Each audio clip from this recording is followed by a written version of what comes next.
today we got to build a natural gas power plant. We might actually double down and build the fertilizer factory since they also produce natural gas. Yeah, that's it. So we need to build a hydrogen generator. The question is, where are we going to put it, right? Because we could put it close to this side to be connecting to the spine. We could close on this side to be close to the hydrogen, but I think that would be bad because then how are we going to connect it to the spine, right? I think maybe kind of here. Oh, you know what? Here is a good space for it. Yeah, that's it. Let's go there.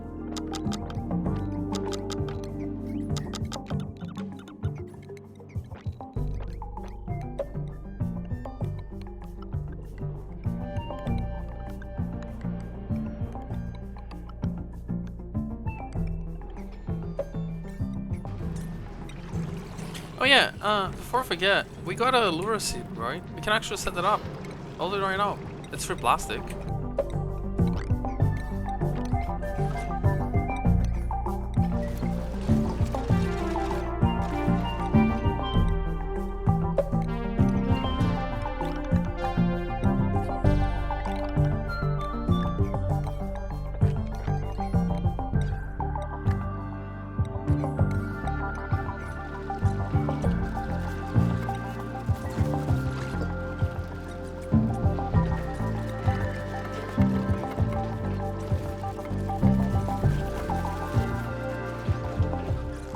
There, I made this in a way that Lura cannot get in this place. This is a Lura forbidden place.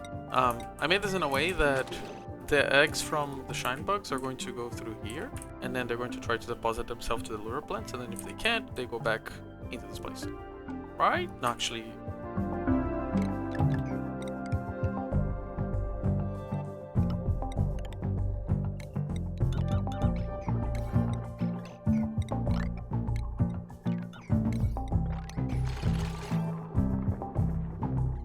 There. The eggs are going to come here, fill the replenish place, then they're going to go forward, drop in the Lura plant space, and they're going to go down and drop into the egg cracking space. So they can make more wood. There. Go fly into the light. I mean, light fly into the whatever. Go get eaten. I can't wait. I am so impatient. Here, creature from the devil, get eaten.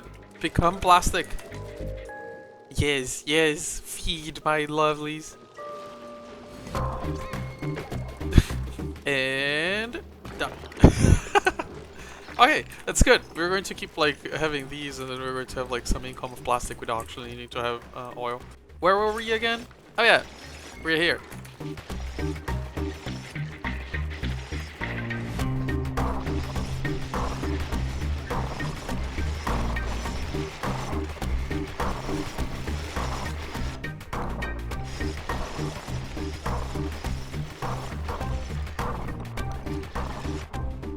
Whoops.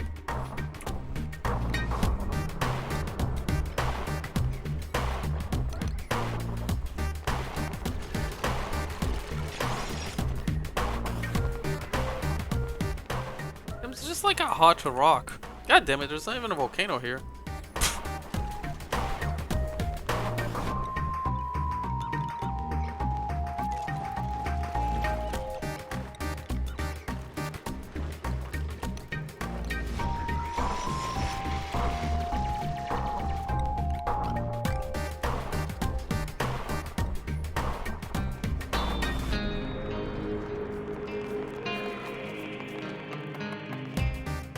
Okay, so let me plan this. We have a total of 90 grams per second being created.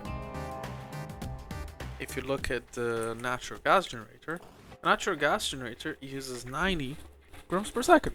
So it's 1 to 1. If I look at the geotuner, let me check here. Geotuner.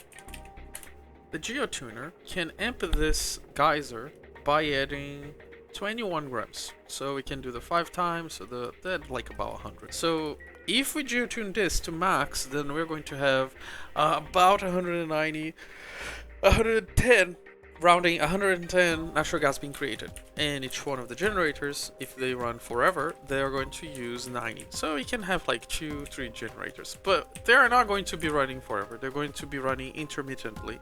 So in order to really use up the gas, we need to have more than just 2 generators, because if we need more power, then we can just like kickstart like 4 of them and then use a lot of the gas, and then it fuels the batteries, and then they turn off, and then the gas accumulates, and on and on and on and on.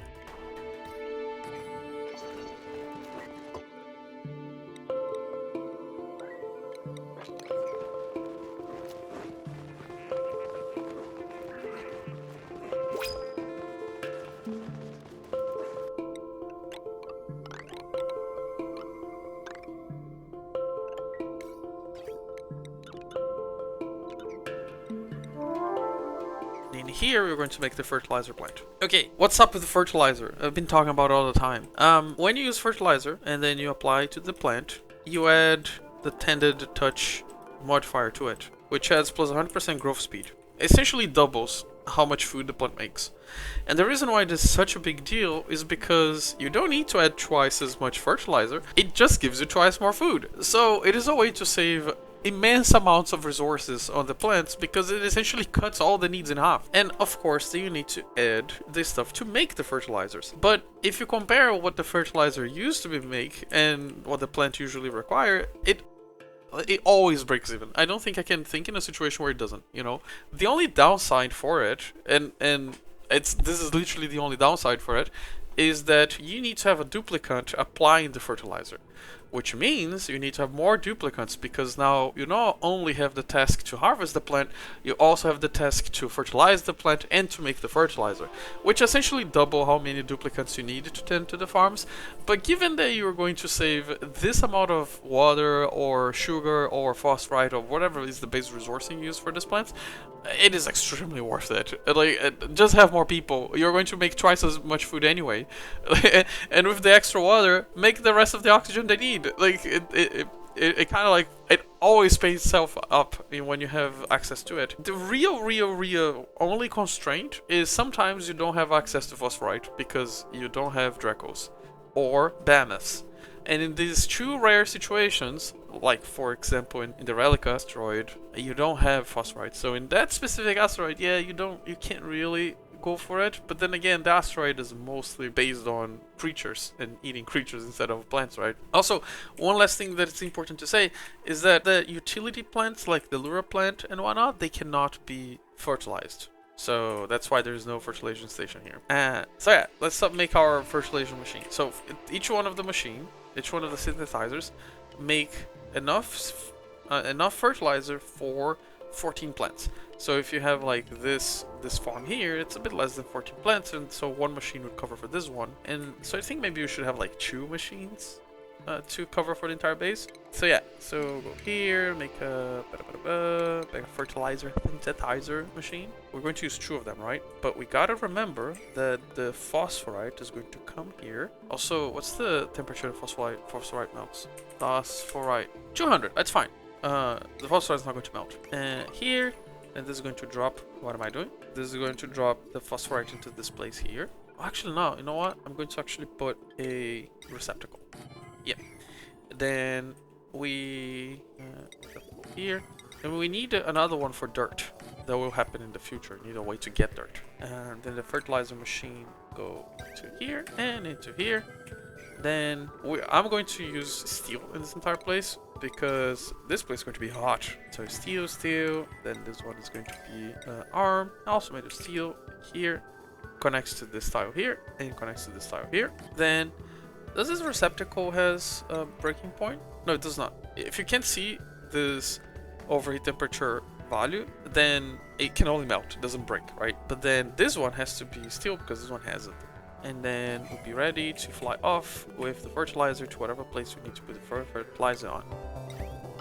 Base like that, and we need to make like a water lock. So something like this. Yeah, something like this. Yeah.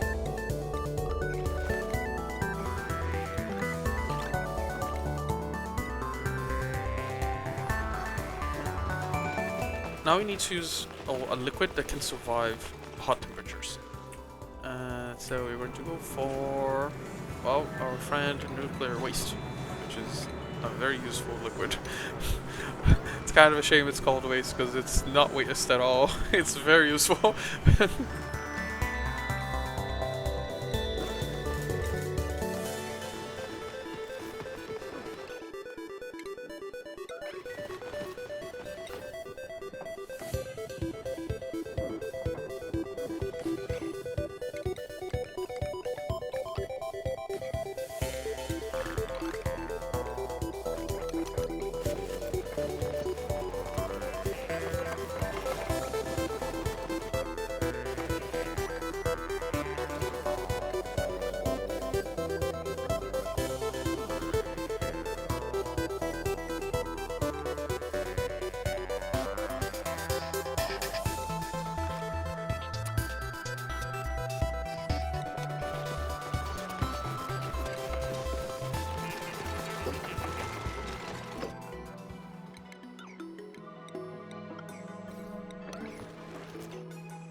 The idea behind this is that I don't want to... this entire space here is not just this place. I don't want to have to heat manage, right? the substances that these things are going to make are going to always come out about like 100 and something degrees, to a point where this thing is going to stabilize heat to be a very hot place around 100 and something degrees. And I don't really need to cool this place down, because it's going to be sealed on that specific temperature. But what I need is that this thing's to be made of steel. I don't have steel to make it just yet, but also I don't need to worry about the heat right now, because it's going to take a while before this thing like become blazing hot, right? But I do need to swap this thing into steel sooner or later. It's going to create problems. This machine's already steel, so they're not going to break. No fuck.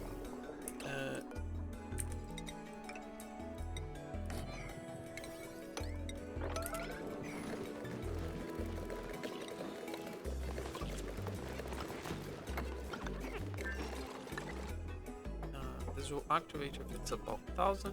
Deactivate it's below 600, just a bit on the.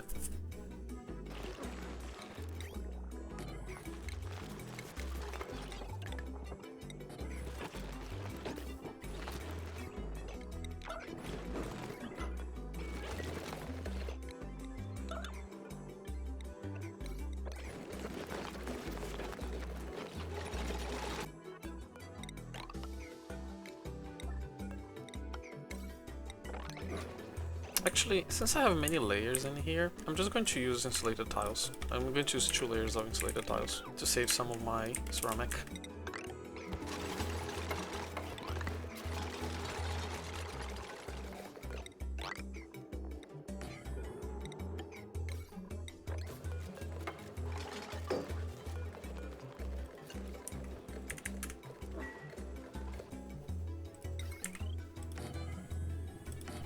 So if you look how much power we make, 8, 8, 16, 16, 16, 32, so 32 plus 8, 40. We're making 4,000 power per second, right? And in here, one of these move 4,000 power out of it.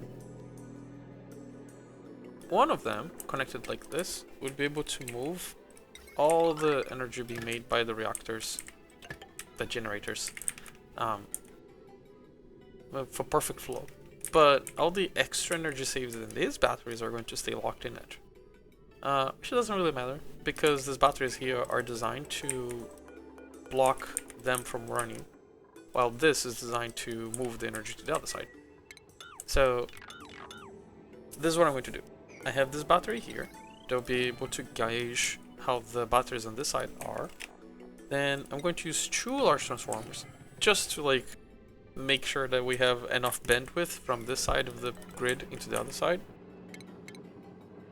Then they're going to connect these wires like this wire is going to be connected like that. Then we're going to have a small amount of batteries on this side to accumulate some power.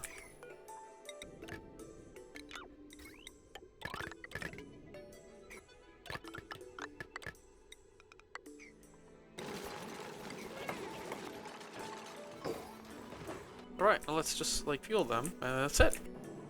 First things first, we do need to have blue water bringing on here. Oh wait, this is the blue water pipeline. I don't need to do anything, it's just here. Oh my god, that's so good. I was afraid I needed to actually build like a huge thing. Then I need to connect to the gas duct, going all the other way around.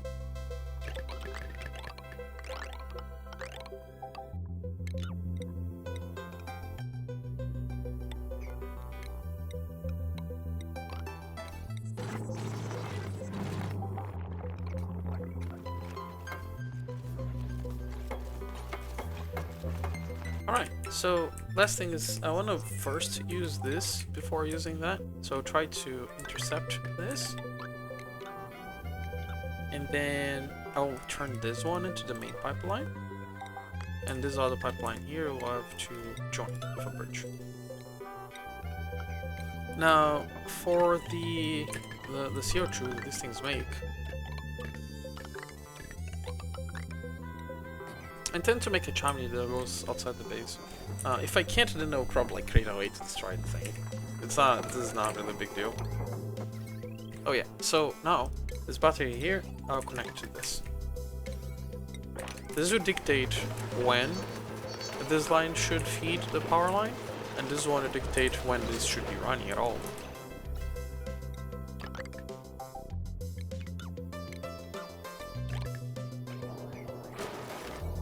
Yeah, I think actually to do something a bit more organized is really better.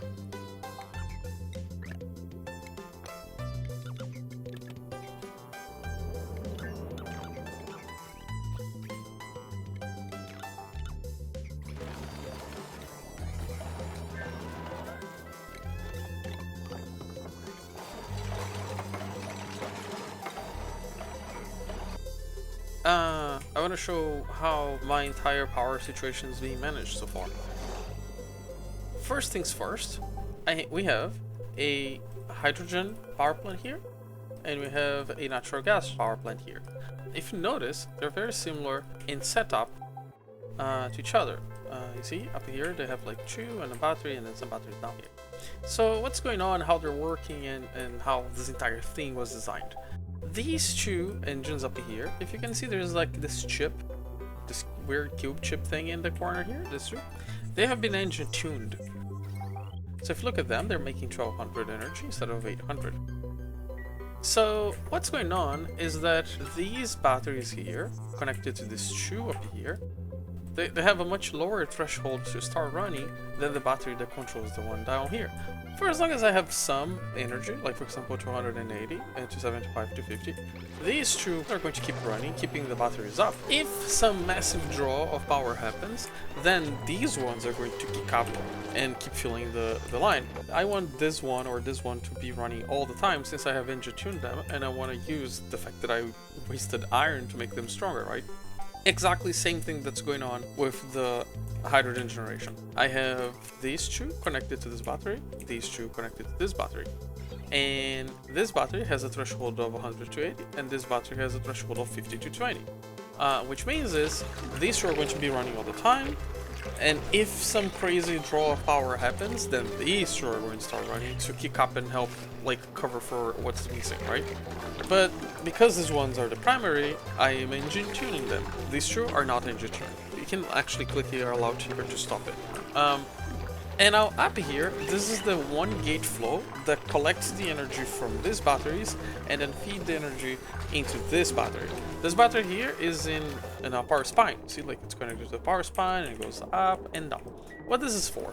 This battery here serves as a gate control, saying, okay, if this battery is less than 65%, then allow the energy from these 2 batteries to flow into the spine to refill this battery. Exact same thing that's going on up here with the same properties. So for as long as the battery is below 65, then I drain some of the power from this other battery. Why do I do this, and why this is important?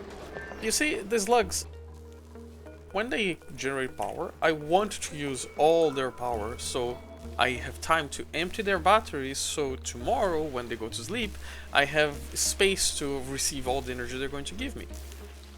When these batteries have power, I have preference to throw these power into the power line than these other 2. So only when these batteries are out, then these 2 reactors start running to cover for the missing power that we don't have anymore because we have used everything that these lugs have to give us.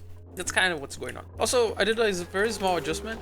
I added a bunch of new transformers to spread the power a bit more evenly. Not all of them are being used. For example, these 2 here are not, and this one is not. If you don't understand how they work and why this is working exactly like this, it's quite simple. Each one of these transformers allow 1 kilojoule of power to be deposited in a wire, and the transformers work as a one-directional way, right? So like they connect one side from this cable, and then they one-way direction shove energy into this line to power whatever's in it, right? And since we are using refined wires, the max power throughput that these wires can take is 2K. Since each one of them deposit 1K, then we have 2 to feed completely what is inside this wire. Now you might ask, why am I not using these ones? Because these ones, they don't give you 2 kilowatts, they give you 4. So if I overcharge these, then they can actually burn the wires, and I will need to be very careful not to allow the wires to burn and whatnot. And one other thing that's important to say is that if you look closely, you might see this situation here where it's reversed. The reason why this is happening is because this cable here is not really taking power from the spine, it's actually giving power to the spine. I have this engine here that's generating power from the steam, and I have them running. So when they run, they try to fill this battery here, that this is the battery that controls this specific part of the pipeline, and then this line just deposits power into the spine to redistribute across the base. Sometimes when I have generators being built super far away, I use something like this to connect the energy in a retrograde way into the spine to spread it again, right? Since these cables are much cheaper to build than this one, I like moving these types of powers with these ones. And if you think about, like, 2K is not even that bad. This one is creating like 800, and then them running is like 1, 2, 3, so 1200, 8, 9. So this is 2K power being generated. So even without this battery, the throughput that I need to actually move all their power they're making, if everyone is running and this is running at max capacity, is already attended by this wire. So I don't need to have like a heavy watt wire. And if you ask about this wires, why I'm using the refined one for these things instead of the other one, there's not much of a difference. Like the original one, I think they have 20K max power. The refined one has 450, which is, I'm not going to get to that amount of power anyway, so it doesn't really matter. But it's actually because of the looks. This one's giving minus 25 decor, and this one gives you minus 20. And although you might think like, oh no, but you're wasting all the refined metal, I was like, yeah, but I have more refined metal than I have non-refined metal. It's very interesting, because when you start playing the game, you feel that ores are not as valuable as refined metal, but actually flips really quickly, because it's very easy to get refined metal, while ore, after you finish all the ore in a planet, only space mining is going to give you that. That's it. That's the entire setup. We have the natural gas plant. We have the hydrogen gas plant, now more organized and working together. We have an extended spine, and we have the power being spread across the base. If you want to see like how this is looking like, it's kind of crazy, right? This place here is a bit chaotic. You see like all these wires around. It's because each one of them is connected to a different aquatuner, so I can run all of them at the same time in tandem, instead of them in the same line and then one aquatuner turn on and then I turn off the other one, because two aquatuners have 2K and 400 energy requirement, and the line can only provide 2K, so they can't run at the same time. But now, because I spread it this way, then if I want to run all of them at the same time, I can. And since I have enough power, because I have 2 power plants and they are also using engi-tuning, and I have the slugs and everything, power is not really a problem. It was, but it's not anymore. And lastly, we can still increase even more our power generation if when this guy wake up, if we put like the naphtha here and start pumping it and pushing this energy into the power grid, and you also have the power from this guy here that will also like provide power in here, right, somehow. So yeah, so that's it. Woo! This game, right? So we have our base. It's going well. We need to build the wheat farm. We just need to get sleeved, and we're going to get sleeved through this port. We just need to find where the key is, and I don't think it's up here, because we have plenty of vision, unless if it's in this block space here, or it's probably down here. It's either up there and down there. I will try to dig. Also, the portal uses data disks to create clones of things, and I don't have a way to make data disks yet, so I might actually go to space to start looking at stars and make some data disks. So yeah, thank you very much for watching, and see you tomorrow.